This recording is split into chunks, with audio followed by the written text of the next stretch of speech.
Alright, y'all, this video right here is called Teen Killer Realizes Best Friend is Secretly Recording the Case of Sarah Stern.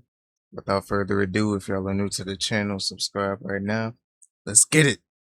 And to think that he has to kill you and take you out because you are the only person that knows. I'm not no f***ing rat, bro. I know you're not a rat, but we gotta play it safe.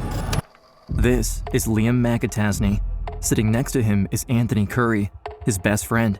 On January 31st, 2017, the two friends meet up for what appears to be a casual conversation, but in reality, Anthony has been growing suspicious that Liam is hiding the most disturbing secret. What you been up to? Hiding from the cops. Got the FBI on my ass, dude. What are they questioning? Oh yeah, a lot. About what? About killing Sarah.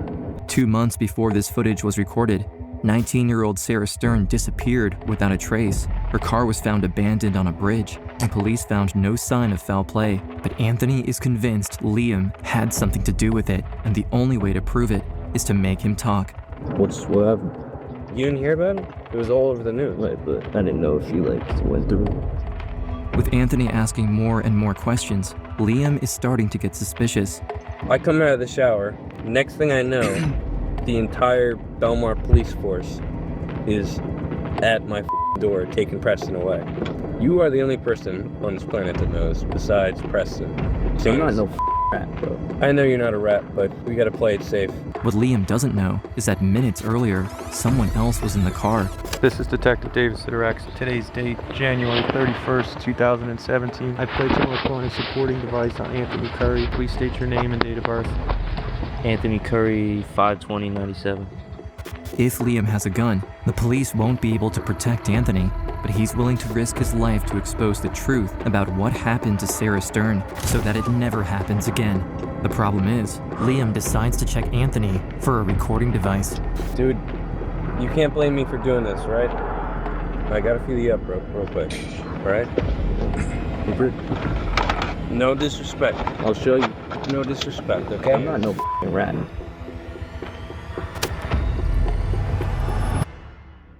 Whoa. 3 months earlier, November 24th, 2016, 19-year-old Anthony Curry is driving from Brooklyn to Neptune City, New Jersey for Thanksgiving. He left over a year ago to pursue his filmmaking career in New York, but he never misses an opportunity to come back and see his friends and family on holidays.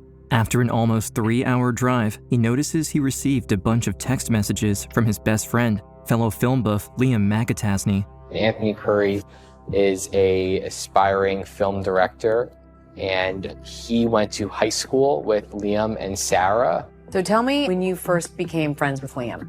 We didn't get real close till like junior year of high school. He liked The Sopranos, we played music together. After dinner with his dad, Anthony heads to Liam's place. Back when he lived in Neptune, the two often shared movie ideas, and this night is no different. But instead of the usual tropey slasher or Godfather knockoff, Liam pitches him a grounded crime story about a group of friends betraying one another. He tells you it's an idea for Plot a for a movie. movie, yeah.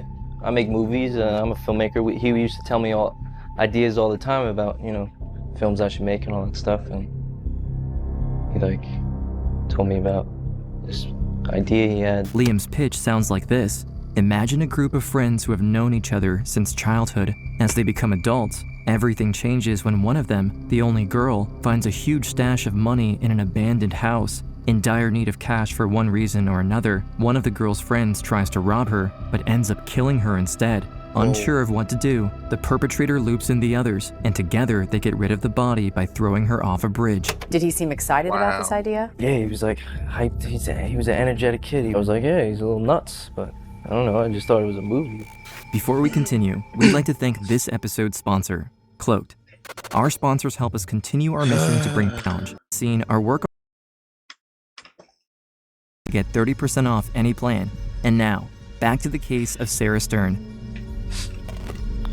9 days later, December 3rd, 2016, Anthony had already returned to Brooklyn a week earlier without giving much thought to Liam's strange movie pitch. But back in Neptune, events disturbingly similar to Liam's story are beginning to unfold. Late that night, single father Michael Stern receives an alarming phone call from the police. It was about 3 o'clock in the morning. I got a call from the Monmouth County Sheriff's Department asking me about who drove the gray Oldsmobile. And I said, my daughter drives the car. The police are asking because, less than an hour earlier, someone had reported seeing a gray Oldsmobile abandoned on the Belmar Bridge. I first thought there was an accident. She wasn't far from the house. It was only maybe a mile or so she could have walked back. Earlier that week, Michael left New Jersey for a trip to Florida with his girlfriend, leaving Sarah home in Neptune. His daughter is 19 years old and fiercely independent. He assumes that, whatever happened, she would have been more than able to take care of herself. But when the police inform him that her keys were left in the car, doubt starts to creep in. That was a little bit troubling, because that would have the keys to the house on it, too. We didn't know what was going on. Something happened. It was a mystery. Calling every friend and family member he can think of, Michael quickly realizes that no one has been in contact with his daughter in the last 6 hours. It just wasn't like Sarah. She would always be in contact with somebody. Something just wasn't right. Michael gives the police the go-ahead to investigate his house as he rushes to get into his car with his girlfriend. Well, after the phone call, I just packed everything in the car and just left right around 3:30 and started heading north.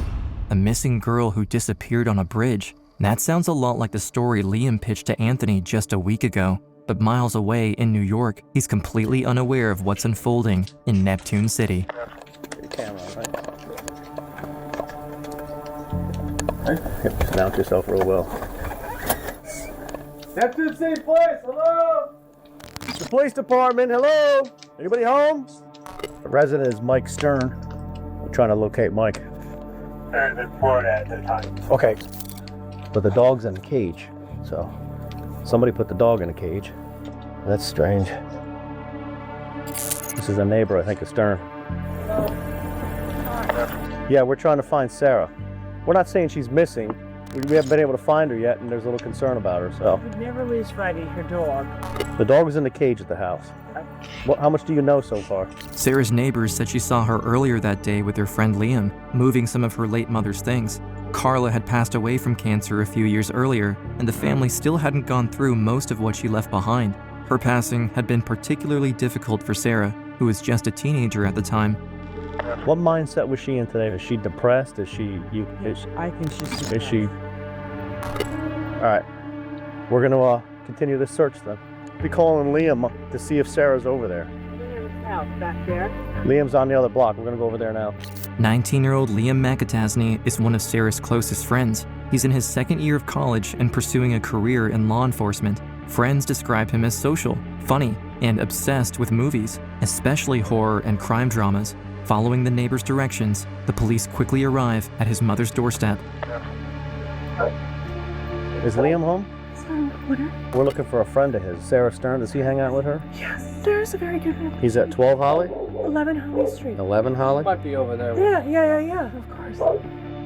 As this is happening, the police keep in touch with Michael.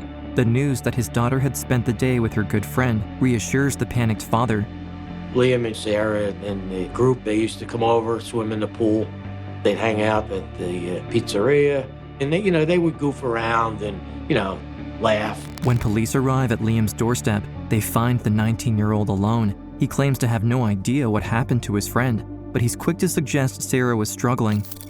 Liam? You Liam? You got a second? Can I come in and talk to you real quick? Yeah, no problem, boss. Is Sarah here by chance? No. When was the last time you talked to her? I was with her today. What time? Before I went to work. Turn some light on if you don't mind. I mean, you have a cell phone you can reach out to her on? I actually haven't been able to find my cell phone. We're trying to find Sarah. What was her mindset last time you talked to her? I just know she's been trying to get away and told me she's going to Canada. Her dad is crazy. All right, keep looking for your phone to see if there's any messages or anything. You hear anything, call the Neptune City or Neptune Township Police Department. Let us know. Thank you.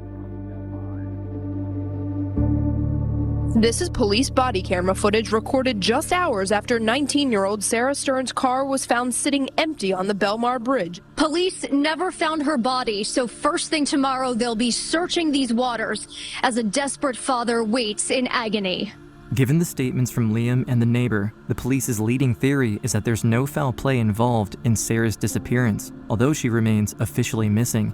Investigators focus their efforts on the Shark River, looking for her body. The issue is that the river's tidal waters push everything out towards the ocean. After the police-led search is declared a failure, the community rallies around Michael. Well, it's been a full week since 19-year-old Sarah Stern of Neptune was last seen, and now her family and friends are organizing a search party. Sarah's father, Michael Stern, has told media outlets that he hopes around 200 people will volunteer, and he hopes that the search tomorrow will bring some answers as to where Sarah is. Nearly 300 volunteers gathered to comb through 6,400 acres of coastline, the largest search for a missing person in Jersey Shore history. We're just hoping to search any possible area with more people than just, the local authorities, because we just, it's a big area. Among the volunteers are many of Sarah's friends and neighbors, including Liam McAtasney, whom the police interviewed a week prior, and Preston Taylor, Sarah's prom date. It's pretty strong, so hopefully we're gonna find something today. I met her back in high school, and it's just shocking. I just hope we can find her. Over the next month, as the winter cold sweeps over the Jersey Shore, all search efforts die down. But this doesn't stop Sarah's father. Mr. Stern was down at those docks every day, walking the docks, walking the shoreline, just wouldn't give up hope. My heart broke for him. Neptune Police Director Ed Kirschenbaum drives past him on his way to work every day, powerless. I knew Sarah. She worked at a popular restaurant in Neptune City with my daughter. For a father to not know the whereabouts of his daughter was devastating.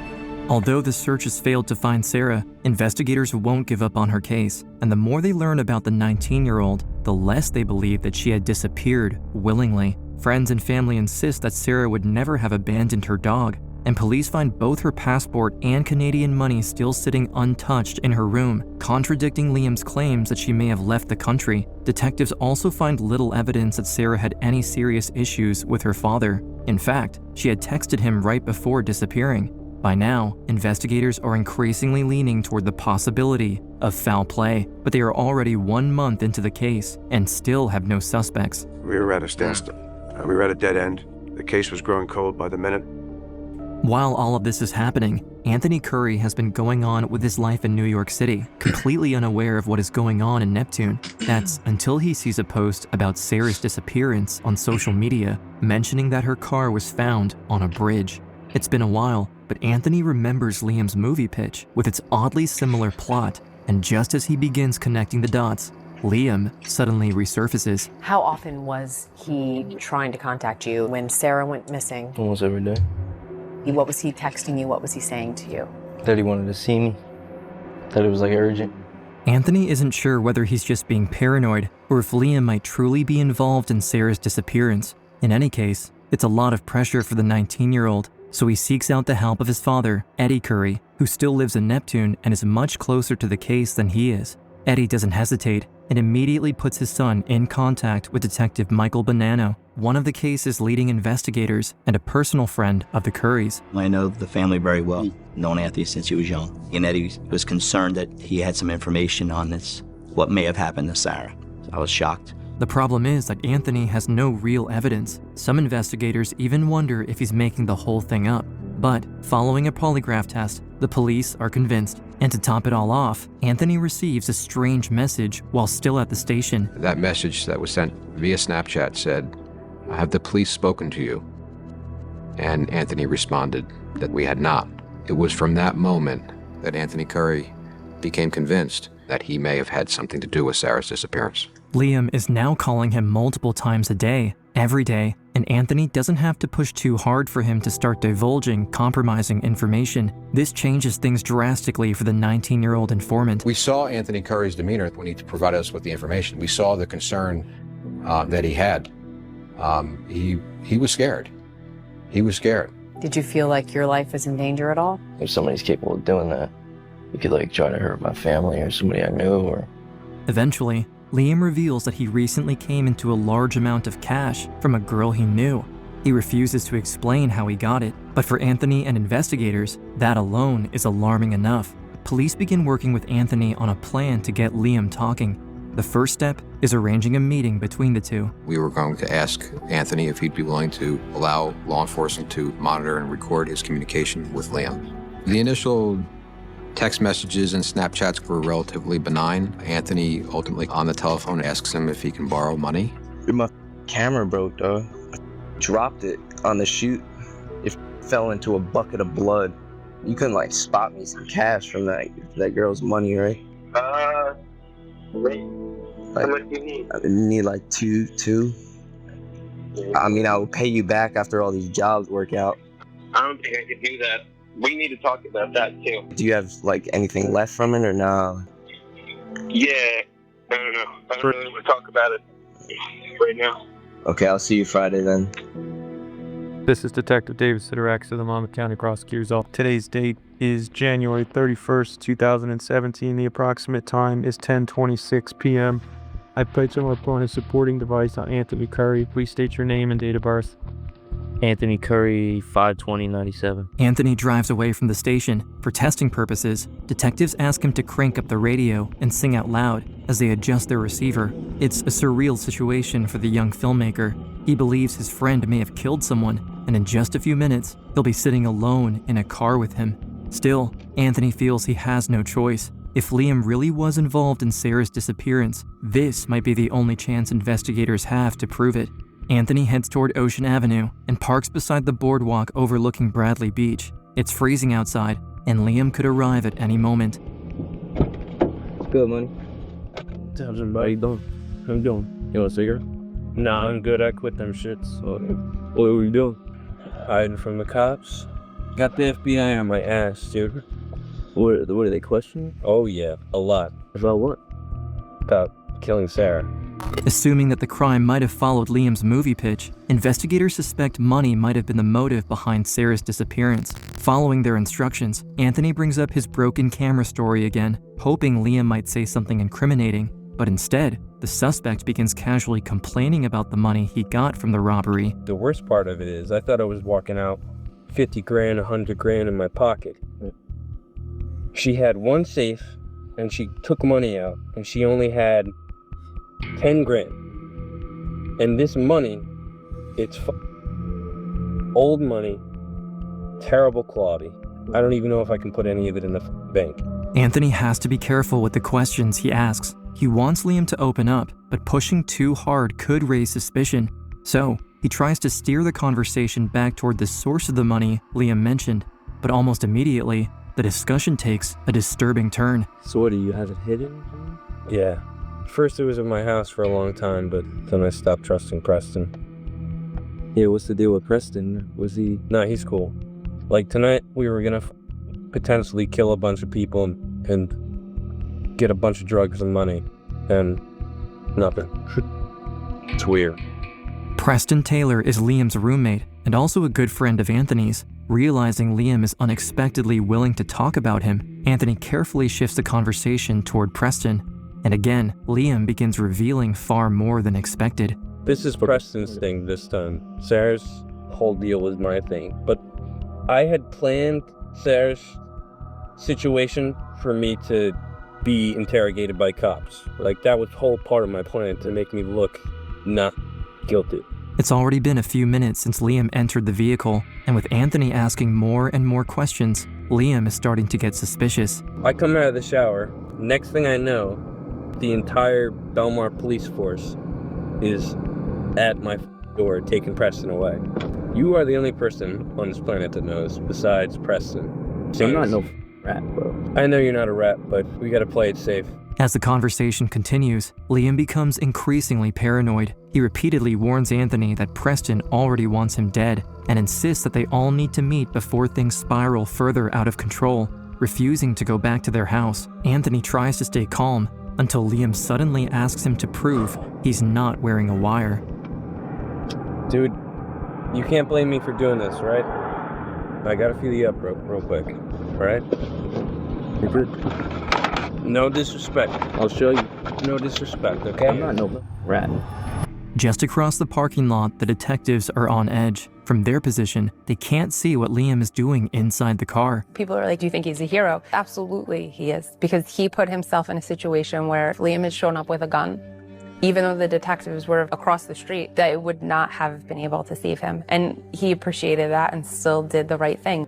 Anthony doesn't realize it yet, but nearly everything Liam is describing matches the investigation detectives have spent the last 2 months piecing together. For starters, months earlier, Sarah had begun sorting through the belongings left behind by her late mother and discovered a hidden stash of cash. We were told from a couple people about the money that Sarah found in her parents' second house. Sarah's mom, who had passed several years prior, had been saving this money, and Sarah had found it.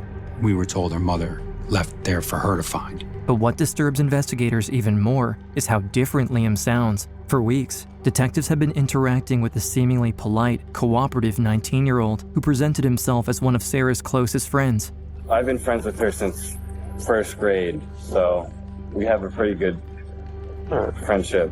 Did you help her carry stuff? Yeah, that's what. What was it that you carried over there? We had one big gray container. Okay. What's her reasoning for wanting to get the stuff out of her father's place? I know she definitely has a lot of trust issues with her dad.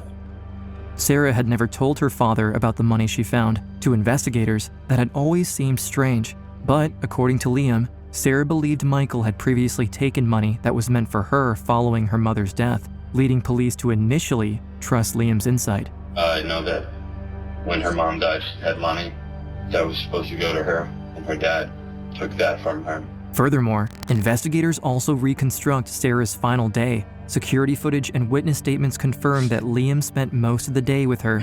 Together, they moved boxes out of the Stern residence, visited neighbors, and later stopped at the bank where Sarah accessed her safety deposit box.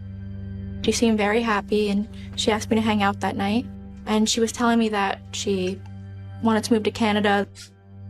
She hugged me, and I was like, love you. She's like, love you too. And that was the last time I saw her. She went to the Carney Bank. We have video from the Carney Bank. We have her signing in and opening up and accessing her safety deposit box. The video also shows Sarah leaving the bank. The final footage had been recorded late that night by a neighbor's security camera overlooking the Stern residence. 2 hours later, Sarah's abandoned car would be discovered on the bridge. We suspected that it was Sarah, although we couldn't see her. It was dark. There was limited lighting. It takes the police and the prosecution 2 years to build their case against Liam. Nobody knows what happened in Anthony's car on the night of January 31st, 2017, except the police and the county's prosecutor. Hence, the following question. Why didn't you just arrest Liam McAtasney right after that video recording? And the truth is, like, legally, you cannot just charge someone over their own admissions. You have to have corroborating evidence. We don't have anything like clothing, forensic evidence. We don't have Sarah's body. And the reason that's important is because when you prosecute a murder crime, you have to prove that someone was actually killed. And when you don't have the body, it's difficult to do that. But prosecutor Gramiccioni has remained busy over the last 2 years. Even though he failed to get through to Liam, his team did eventually persuade Preston Taylor, the roommate Liam claimed wanted Anthony dead, to cooperate with the prosecution. Not only does Preston agree to testify against Liam, but he also helps police by reenacting the entirety of the events. This should have been a major asset for the prosecution, except that the defense had planned for this to happen. You don't always tell the truth. It's not correct. Adam does. Following his testimony, defense lawyer Carlos Diaz-Cobo completely strips Preston of any credibility by exposing to the jury how he lied and fabricated disturbing fake allegations against his own relatives in an attempt to reduce the charges imposed against him. You made an accusation against somebody, except that you were sexually assaulted by that person. Right. And all those details that you gave, they were all false. They were all lies. Correct. We're talking about somebody who has admitted to making up stories, making false accusations against innocent people. He figures, point the finger at someone else. Let's see if I can turn the attention away from what I did, what I'm responsible for. The prosecution gets off to a rough start. Next, they call a series of character witnesses, Sarah's neighbors, friends, and family members. One by one, they push back against Liam's version of events. Yes, Sarah was still grieving her mother, and yes, she had talked about moving to Canada someday, but that didn't mean she would abandon her dog, leave without her passport, or disappear without saying goodbye to her father. Next, Prosecutors call Michael Stern to the stand, where he shares the final text messages he exchanged with his daughter while he was on vacation in Florida. Hey, Dad, good afternoon. What day are you coming back from Florida? And there's a waving hand, sunglasses on a smiley face, a palm tree, and a little red car. I sent her a picture of a rainbow that had just appeared right around that time. You sent her a second picture? It's a picture at the castle in the Magic Finger at night. What did she say? Well, with an exclamation point, the castle looks so pretty with the lights, and there's a star and a shooting star emoji. That's Okay, is that the last time your daughter had contact with your daughter? Yes. But Michael's emotional testimony does little to shake the defense. If anything, attorney Carlos Diaz-Cobo seems more confident than ever. It's been 44 years since the last murder trial without a body to end in a conviction in Monmouth County. And according to the defense, this case won't be any different. They argue that the prosecution has no forensic evidence, no eyewitnesses, and no proof that Sarah is even dead. And with the Shark River leading directly into the Atlantic, experts agree her body will never be recovered. Based on the water level and the tides of that evening, I made an estimate as to how quickly she would have floated out.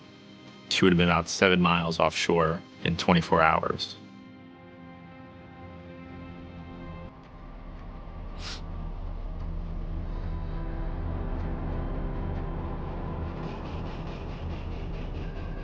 But 2 weeks into the trial, just when the prosecution seems to be done for, they call one final witness to the stand. Anthony Curry, C-U-R-R-Y.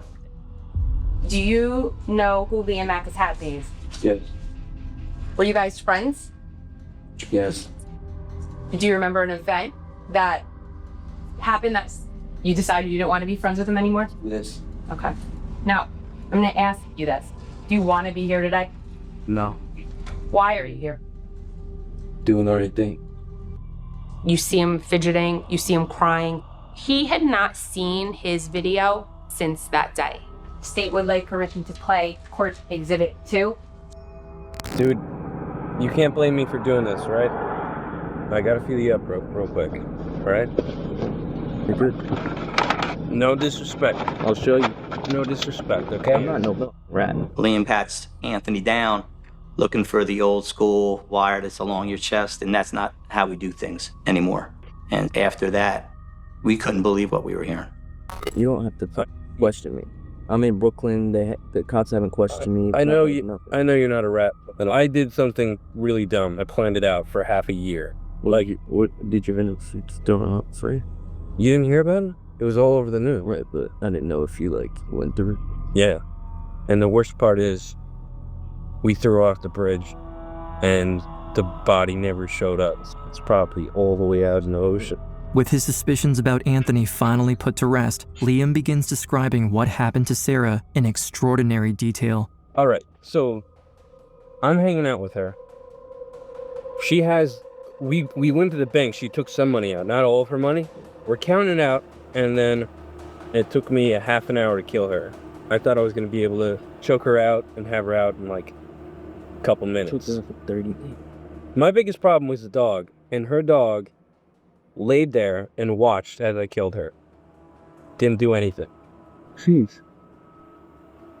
The confession is shocking, but in the video, Anthony remains calm. He proceeds with the script he prepared with the police. After the opening, he was supposed to ask about possible witnesses.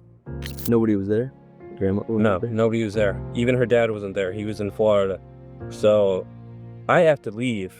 I fucking dropped my phone at Sarah's house. My phone was at Sarah's house. I had timed everything out. Well, you should have left it in your fucking pocket. What were you doing? Strangling someone? Then Anthony doesn't even have to ask anymore. Liam starts telling him everything. Preston and I go over to her house, take her safe, bring that over to my house before we do anything. Then we take her body out of the bushes and drag it over to her back fence. And I crawl, get into her car, and I back up. There's a security camera across the street. Right. So I had to act like her. I watched her every time she backed out. She does the same thing. So I backed out exactly like she did and drove off. Put her in the trunk? No, I put her in the passenger seat of her own car. According to Liam, the plan had been carefully thought out, but when it came time to dispose of Sarah's body, things almost fell apart. I go up, open the door, unhook her, pull her out, start dragging her. Bro, this is sick, bro. This is just cold-blooded sick right here, bro. Go up, open the door, unhook her, pull her out, start dragging her to throw her over, and then cars start coming up. I see like headlights coming. I try to get her over and I can't. My leg up. So I grab her body. Dude, I had superhuman strength and I threw it in the car and I picked it up and her feet were up here and her head was down there and 3 cars go by and I'm losing my shit. Anthony takes the opportunity to ask the one question investigators still need answered. What role did Preston play? And then Preston comes over the bridge, goes around, makes a U-turn, comes up behind me. The 2 of us throw the body over, and then we're out. Oh, so you needed help? So I needed help, yeah. As the conversation winds down, Liam begins reflecting on what happened. What he says next is perhaps the most disturbing thing he reveals all night. You always think you're going to try these little things and you're going to change. But it didn't change, it just doesn't do anything. It's fucking crazy. I don't feel any different, and I don't think about it. It's a good movie. It's your life, you might as well make it all. What, are you going to live some boring-ass life? The things he said and the things he did were absolutely disgusting and horrifying. How any human being could... Bro, this is evilness at its finest, bruh. This is the most evilest video I've seen so far, bruh. Absolutely disgusting and horrifying. How any human being could do that to another person is just...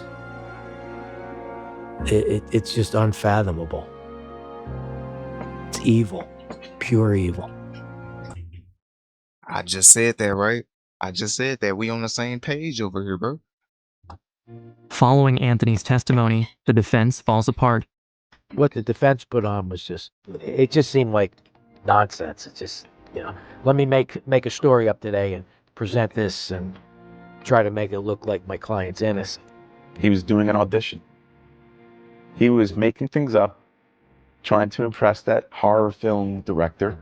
I think that Anthony Curry, he's pointing a finger at my client and trying to make stories up so that he can better his career because it's not that great. That wasn't no movie audition. That's real life. Trust me, I worked in film for years. I know the difference between reality and fiction, and that's reality. Anthony had nothing to gain by turning Liam in. If anything, coming forward only put him in danger. But he did it anyway, for Sarah, for her grieving father, and because he knew someone had to. The most significant development in this case by far was Anthony Curry coming forward. And then his courage, because it's absolute courage. It was a tough decision for him. He didn't have to come forward. Changed his life too. Had he not come forward, we probably never would have got an answer. Unsurprisingly, following Anthony's testimony, the trial ends with a guilty verdict. But while justice has finally been served, the events surrounding Sarah's murder continue to shape the lives of those closest to the case. In the end, Anthony decides to stay in New Jersey. He releases his first film, Trap, about the violent youths he grew up with in 2022, and his next film is currently in production. Just a few doors down from the movie theater, we happened to stumble upon an actual movie set for an independent film being shot here in New Jersey. A lot of people don't know, the first movie studio was in New Jersey, so I feel like we're kind of bringing Hollywood back. Along with a possible 2026 release date of the indie film Into the Black, New Jerseyans have a lot more to look forward to. Together with Sarah's friends and community members, Michael pays tribute to his daughter by organizing public events and fundraisers in her name. One of the things that the community does is hold an annual art festival in Sarah's memory, with proceeds going to pay for scholarships to art students. It's good to see everyone coming out and everyone kind of healing, kind of through art. Art was at the core of Sarah's being. She wanted to go to Canada to study and become an artist herself. But now that she's gone, Michael wants to keep her passion alive by helping young artists pursue their dreams in her stead. Sarah's life was worth something. And I think that if she can be an inspiration to somebody else, I think that would be a good thing for her and Dave. I think she would be proud, and I think she would be really happy to see that we're all still making art, because, you know, that's what she loved to do. To the public, Sarah became the face of the tragedy that brought the entire community together, but Michael remembers her for who she truly was. It's my daughter. Smart kid, good kid, friendly, cared about people, never hurt anybody. She's just a wonderful, wonderful child. You know, becoming an adult and starting to live her own life. Her life may have been cut short, but her legacy lives on. We do have justice for Sarah. That's a good thing. I miss Sarah,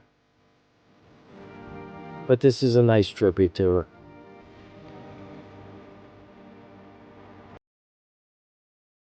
William sentenced to life without parole for murdering Sarah and disposing of her body good.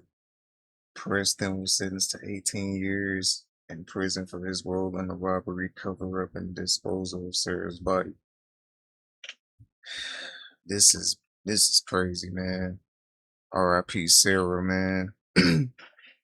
Man, R.I.P. Sarah in the comments, man. That's it for this video. Hope y'all enjoyed it. And let me know in the comments down below what y'all think I should react to next. If y'all are new to the channel, subscribe right now. I love y'all. Stay blessed. We out of here. See y'all in the next one.